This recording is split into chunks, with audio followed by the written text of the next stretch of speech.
ومن أحسن دينا ممن أسلم وجهه لله وهو محسن واتبع ملة إبراهيم حنيفا واتخذ الله إبراهيم خليلا.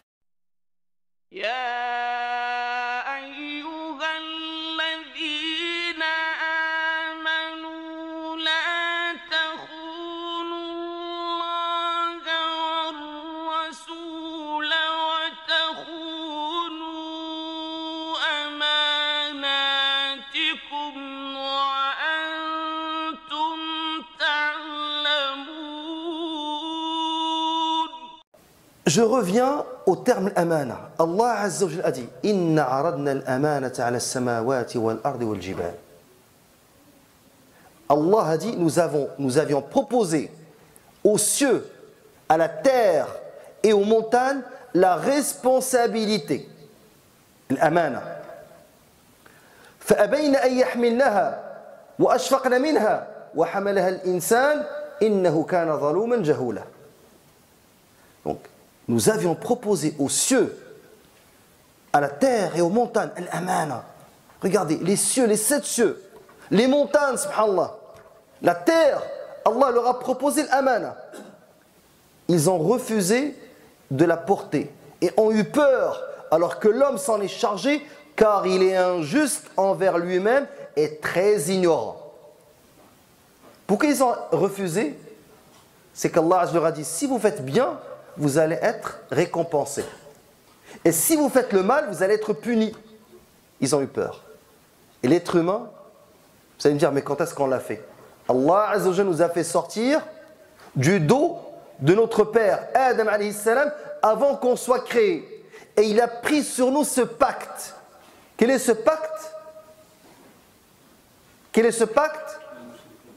Barakallahu fik, an na'budahu wa an la nushrika bihi shay'a. At-tawhid. Qu'on l'adore et qu'on lui associe rien. C'est ça le fitra. C'est quand tu nais, tu as une disposition à croire en Allah Azza wa Jalla.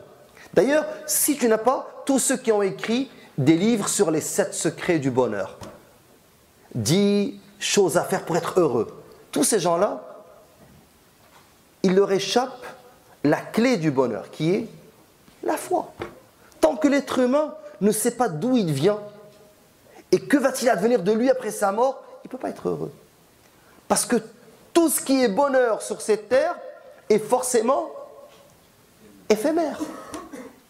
Il est voué à disparaître. Tu peux aimer la femme de ta vie. Tu peux aimer l'homme de ta vie. Tu le cherches pendant des années, puis c'est le coup de foudre. Tu dis, ah, c'est lui qu'il me faut ou celle qu'il me faut. Et avec le temps, vous allez commencer à changer. 5 ans après, tu vas dire, c'est pas la personne avec laquelle je me suis marié. Ou bien, cet amour qui était au début, un amour infini, incroyable, la personne va commencer à changer, soit physiquement, soit au niveau des valeurs. Et le hadith qui a été rapporté par Nu'man ibn Bashir, le hadith Haditha radiyallahu anhu, quand le prophète a dit que la fin des temps, l'amana va disparaître, l'homme il va dormir, il va se réveiller, l'amana est parti. As'alullah tabat. Comment ce chéri il a changé, telle personne a changé. Qu'est-ce qui a changé? L'amana, turfa l'amana. Il n'a pas dit l'iman, il n'a pas dit la foi, il a dit l'amana, la confiance. La imana liman la amanata lah, a dit le prophète alayhi salam. Il n'a pas de foi. C'est quelqu'un il rentre chez toi, dès que tu as le dos tourné, il regarde ta femme. Tu rentres chez les gens, tu dois devenir aveugle. Tu sors des gens, tu dois devenir muet. C'est ça l'islam. Dès que tu rentres, et subhanallah, Antara ibn Shaddad, un poète jahili, il n'était pas musulman, il dit lorsque ma voisine passe, aruddu tarf, je baisse mon regard. Dis à une soeur de passer par Jean Talon, tu vas voir. Pas Jean Talon, devant les mosquées. Tout le monde regarde. Donc, l'amana, elle a 2 acceptations, l'une qui est générale et l'autre qui est particulière. Maintenant, on va parler de la générale. La générale, elle englobe tous les ordres divins et tous les interdits religieux. Donc, et c'est ce hadith qui est donné, c'est ce ayah, excusez-moi, de Surat Al-Ahzab qui est donné en preuve. Ibn Kathir a dit, après avoir cité les propos de l'ilm sur l'explication de l'amana, il a dit, tous ces propos ne se contredisent pas, bien au contraire, ils concordent et renvoient aux charges et à l'acceptation des ordres et des interdits et de leurs conditions, à savoir, si on exécute les ordres, on sera récompensé. Et si on les rejette, on sera sanctionné. Bien que faible, ignorant et injuste, excepté celui qui bénéficie de l'assistance d'Allah, l'homme a accepté les charges. Donc si tu réussis, c'est pas parce que tu es fort, parce que tu as de la foi, c'est qu'Allah Azza wa Jal t'a permis de réussir. Ne jamais devenir arrogant. Dire que moi je prie, moi je fais, moi je suis pas comme telle personne. Iyak wal ujb. Tu commences à t'émerveiller de tes propres actes. Tu dis, l'autre, regarde comment il est devenu. Et moi, alhamdoulilah, je suis toujours dans les mosquées. Qu'est-ce que tu en sais? Toujours demander à Allah Azza wa Jal, Allahumma ya muqallib al-qulub, tabbit qalbi ala dinik. Toujours. Dès que tu commences à penser que c'est par toi-même que tu arrives à continuer dans le droit chemin, c'est le début de l'égard. Ne pas transmettre la religion d'Allah, n'est-ce pas trahir Allah? Ne pas défendre la religion d'Allah, n'est-ce pas trahir Allah? Tout ça fait partie. Ne pas appliquer la religion d'Allah, n'est-ce pas trahir Allah? Ne pas établir la justice sur terre, n'est pas trahir Allah alors qu'il nous a créés pour être des califes sur terre et empêcher que le sang soit, subhanallah, coulé avec abondance comme il est de nos jours, d'une manière injuste, et les femmes et les enfants crient Rabbana akhrijna min hadihi al-qaryati adh-dhalimi ahluha. Et les gens les voient à longueur de journée puis ils ne font rien. N'est-ce pas une trahison pour Allah Azza wa Jal? Parce qu'Allah il a fait en sorte qu'il nous crée pour qu'on remplisse ce rôle. Et le malaïk, ils ont dit Allah Azza wa Jal que tu vas créer ceux qui vont contribuer à l'effusion de sang. Al-ilm, ils ont dit que c'est parce que le djinn ont habité la terre avant.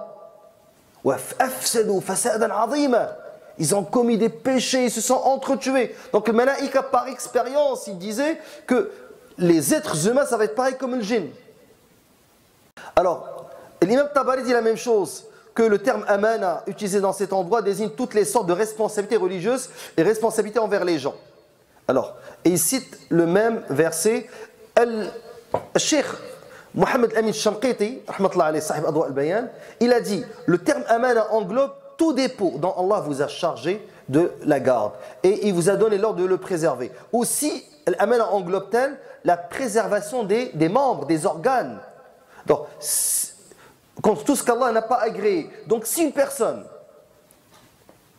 fume ou prend de la drogue ou prend de l'alcool, est-ce qu'il a préservé l'amana que lui a confié Allah Azza ce corps? Il n'a pas préservé. Si ton argent tu l'utilises pour le haram, est-ce que tu as préservé l'amana de cet argent? Si tes enfants tu les amènes dans ce pays où tu commences à faire des enfants dans le kufr et tu ne payes pas de l'argent pour l'école islamique, tu prends les allocations familiales pour construire une maison ou un cabanon au Maroc, en Algérie, en Tunisie, et tu mets tes enfants dans une école publique, est-ce que tu n'as pas failli à l'amana, à la confiance? Est-ce que tu as fait le suivi? Mois de septembre prochain, cours d'éducation sexuelle obligatoire, dès la maternelle. Que les gens ont vérifié ce qu'on enseigne à leurs enfants. Donc si quelqu'un ne prend pas la peine de s'informer, n'a pas-il failli à l'amana? Si quelqu'un me dit, mais il ne sait pas. Il y a une sœur qui travaille à Revenu Québec, elle me dit, dès qu'elle faisait affaire avec un frère, qui est sur le BS, et elle doit à chaque fois vérifier la loi. Wallah, il a dit, ils connaissent la loi par cœur. Ils connaissent même les astuces. Et demander au comptable. Les personnes sont vraiment très forts lorsqu'ils font leur déclaration. Chaque année, ils vont aller chercher l'argent par tous les moyens. Mais quand il s'agit de choses qui relèvent de la responsabilité, de la confiance, les gens jouent l'ignorance ou font semblant que c'est plus fort qu'eux. Maintenant, le sens particulier de l'amana. Tous les textes, l'ayat, l'ahadith, concordent à indiquer qu'il s'agit du respect de la responsabilité. Donc, ne pas faillir et ne pas la trahir. Alors, il y a premièrement un premier sous-thème qui est celui des droits financiers.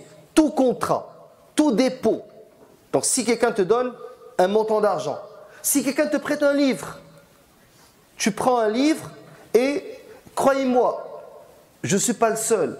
J'ai parlé à plusieurs chouyours, à plusieurs personnes responsables de bibliothèque. Ils m'ont dit, par expérience, si tu donnes un livre, le livre ne revient pas. C'est grave. La même chose, dans cette mosquée, je pense que toutes les personnes à qui on a prêté de l'argent n'ont pas rendu l'argent, excepté une. Parce que, d'une certaine manière, ça fait mal au cœur que même dans les mosquées, tu commences à chercher des gens dignes de confiance. Si dans les mosquées, tu ne trouves pas les gens dignes de confiance, où est-ce que tu vas les trouver? Dans les bars? Si ton frère qui prie juste à côté, tu lui prêtes 5 000 $, il ne les ramène pas. Qu'est-ce qui va se passer? On va ouvrir la porte à l'usure riba. Les gens ne vont plus vouloir prêter. Il va dire, et je les comprends. Quelqu'un va dire, mais moi je vais lui prêter, lui il va prendre moi l'argent, il va aller voyager avec sa famille. Moi je trime toute l'année pour essayer d'épargner cet argent-là. Là il me dit, j'en ai besoin, je lui donne les 5 000 $, il les prend, il s'en va faire un voyage au bled, et il revient et dit, Allah ghalb, j'ai rien. Donc je ne donne plus. Alors que normalement, si tu donnes, tu as, subhanallah, une récompense à Allah, comme si tu as fait sadaqa, et en plus, tu as une récompense parce que tu as empêché cette personne d'aller faire riba. Donc tu es doublement rétribué. Sauf que les gens, comme l'aman a été levé, ne font plus confiance. Deuxième forme de trahison. Ya ayyuhalladhina amanu la takhunu Allah والرسول وتخونوا أماناتكم وأنتم تعلمون. C'est pas, ne trahissez pas, vous qui croyez, ne trahissez pas Allah et le messager, et vos amanat. Pas une seule. La deuxième forme de amanat dans le sens particulier, les secrets. Et le pire secret que tu peux trahir, c'est le secret de l'islam. Donc il est là, après le Jumu'ah, il écoute, il prend l'information, il l'emmène au Parti québécois. Il prie avec nous. Et je présume qu'il y a un autre qui est avec le Parti libéral, et un autre qui est avec le NPD, et un autre qui est avec Québec solidaire, et un autre qui est avec la GRC, et un autre qui est avec le SCRS, et un autre qui est avec la sécurité militaire, un autre qui est avec le Mukhabarat Tunsiya. La hawla wa la quwwata illa billah. Rahimallahu Cheikh Kishk. Il a dit Allahumma arham as-saf al-thani. Il a dit as-saf al-awwal, il a dit tous Mukhabarat. La hawla wa la quwwata. Je ne dis pas qu'on est rendu comme ça, mais c'est grave. L'amana. Où est l'amana? La personne prend l'information puis l'emmène. La personne lui dit Al-Qattat la yadkhul Jannah. Celui qui prend l'information d'ici, qui la transmet à un autre groupe. Eh, tu sais, j'étais hier avec tel frère. Tu sais ce qu'il a dit? Qu'est-ce qu'il a dit? Il prend l'information, il va La yadkhul Jannah Qattat. An-Nammam. Celui qui prend une information qu'il va la colporter. Il ne rentre pas au paradis. Pourquoi? Parce qu'il ne va pas. Tu as le droit de mentir. Tu vas voir le premier, tu dis Wallah, il a dit de toi, masha'Allah. Et tu vas voir le deuxième et tu mens. Mais si tu. Non, mais moi je n'ai pas menti. J'ai transmis l'information à la lettre. Ok. À la lettre, tu n'as pas menti, mais tu as branché les deux.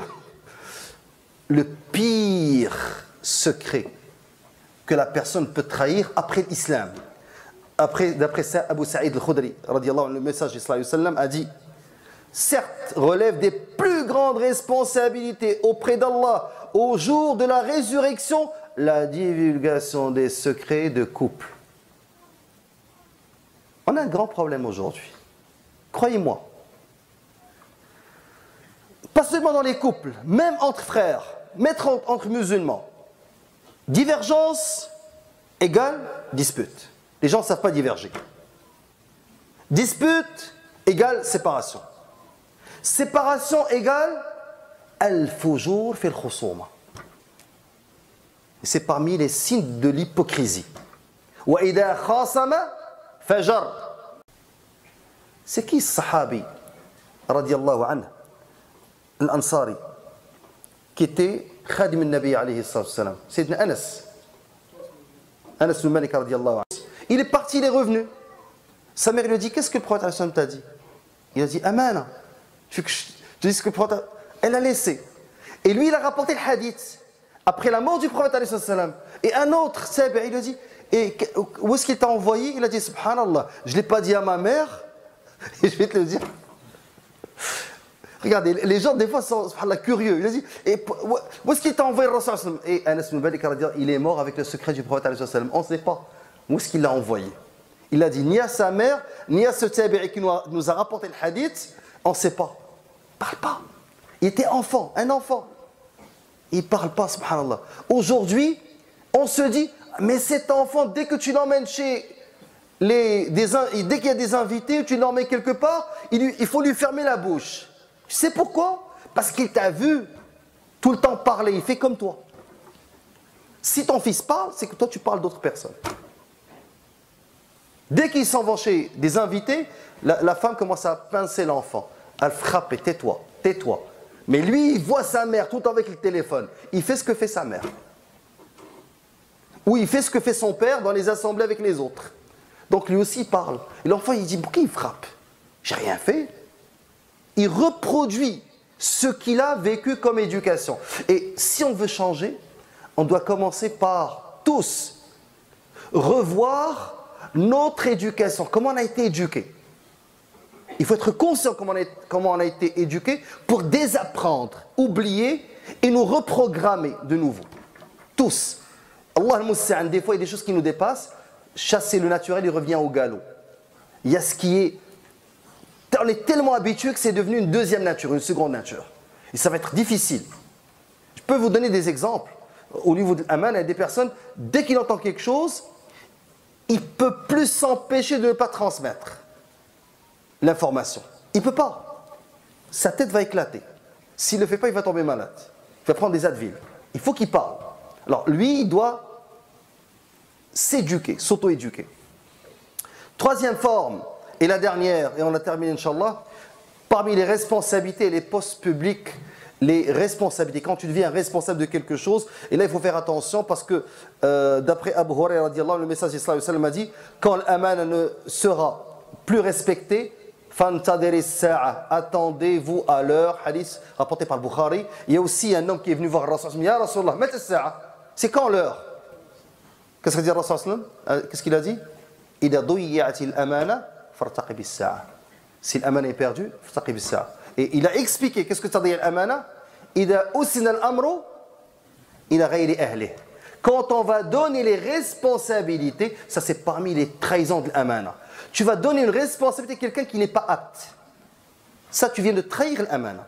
Que ce soit en matière de religion, que ce soit en matière de pouvoir. Regardez les pays musulmans. Qui les dirige? Ça, c'est parmi les grands problèmes que nous vivons. Comment ces pays-là sont dirigés que par des malades, que par des fous, que par des ados? Il y a un problème quelque part. Il n'y a pas une personne apte à diriger dans ces pays. Tu as des intellectuels, des ingénieurs, des médecins, mashayikh, ulama, et quand vient le pouvoir, ils font exprès. Ça, c'est l'empire, c'est la continuation du colonialisme. C'était le résident général, l'IOT ou autre, qui désignait celui qui va gouverner. Et ça continue. Regardez l'Égypte, Sisi. Un taré et un malade. N'arrive pas à faire deux phrases correctes. Et c'est lui qui dirige. Allah al-Musta'an. Donc, Abu Dar radiallahu anhu. Vous savez, Abu Dar, ce hadith, wallahi, qui est rapporté par Muslim, il m'a posé problème à le comprendre. Quand il va se annoncer qu'il va faire sa conversion à l'islam, le prophète me dit, reviens chez ton peuple. Et attends. Maintenant, on est encore faible. Juste reviens, ne viens pas me voir, n'annonce pas ça. Abu Dar, il est sorti, radiallahu, il dit, Ya Quraysh, ashhadu an la ilaha illallah, wa ashhadu anna Muhammad Rasulullah. Ils ont tous sauté sur lui, ils l'ont tabassé à 100. Et il a refait ça. Et à chaque fois, Al-Abbas, radiallahu anhu, il va leur dire, ça, il fait partie de Qabilat Ghifar. Vous êtes en train de frapper quelqu'un qui est c'est des hors-la-loi. Vous n'allez plus avoir une caravane qui va se rendre à Médine. Donc Abu Dar, il était fort dans Kalimat al-Haq. Et lorsqu'il y a eu Dunya qui est venu pour le Banu Umayya, il est parti dans le désert vivre avec ses enfants. Même si l'Athar da'if, mais il est rapporté dans le Siyar, lorsqu'il marchait seul dans Tabouk, et le prophète lui a dit, رحم الله أبا ذر يمشي وحده ويموت وحده ويبعث وحده. ضعيف. Mais il est rapporté dans le siyar. Abu Dharr, il est venu voir Rasul, il m'a dit, Ya Rasulallah, il a dit, est-ce que vous pouvez m'employer, me donner une responsabilité? Est-ce qu'on a le droit de demander la responsabilité? Dans le Coran, il y a une preuve qu'on a le droit de demander la responsabilité. J'anni ala khaza'in al-ard. Yusuf alayhi salam. Donc Yusuf alayhi salam a demandé. Certains ahl'ilm, ils ont dit, mais le roi n'était pas musulman, Yusuf alayhi salam était musulman, donc il voulait prendre ce pouvoir pour établir la justice. Mais tu as le droit de demander une responsabilité si tu penses être capable et que tu sais qu'il n'y a pas d'autre personne. À ce moment-là, tu peux la demander. Mais tu ne vas pas te l'accorder à toi-même. Mais Abu Dharr, il était extrêmement fort dans le haqq. Il est venu voir Rasulallah. Le prophète, il dit, il me tapota sur l'épaule avant de dire, Ya Abu Dharr, innaka da'if. Tu es certes faible et il s'agit d'une responsabilité qui entraînera au jour de la résurrection le regret et la honte, à moins qu'on l'assure justement et en respectant les conditions d'exercice. Abu Dharr, depuis ce jour-là, il a refusé toute responsabilité. Même quand on voulait lui la donner, il a refusé d'être responsable, d'être amir. Donc, al-amana ya ikhwa amruha azim. Cette question de trahir al-amana, regardez ce qu'on vit aujourd'hui. Tu ne peux plus faire confiance. Rufi'atil amana. Il faut absolument qu'on travaille pour rétablir la confiance. Tu donnes $1000, oublie-la. Tu fais rentrer quelqu'un chez toi, ton secret va être dans toutes les mosquées de Montréal. Un couple se sépare, c'est catastrophique. Donc, subhanallah, la trahison est devenue partout. On ne va pas dire que halakan nas, le bien est toujours là, mais on doit travailler très fort pour changer cet état pitoyable dans lequel nous vivons aujourd'hui. Et si dans les mosquées, il n'y a pas ce changement, je ne vois pas où est-ce qu'il va avoir lieu.